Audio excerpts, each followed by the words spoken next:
penoy, Yeah, tara. which is the normal egg just been boiled.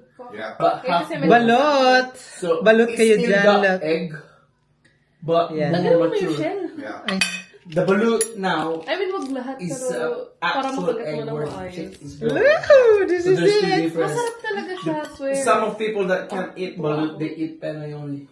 Yeah, that's what I told It's really him. soft, So, lagyan natin ng like suka. boiled egg, Yeah. but a bit more firm.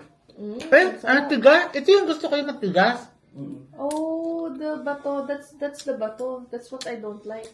Ang sarap ng suka. Ano lagay mo? Ay, you know how Christian is. He's already used to doing that. That's why I told him to If you make put some suka. onions in it, it would be more better. That's why I said I put all the onions on the sisig. I should have put something my God. away. Sarap. Oh my God.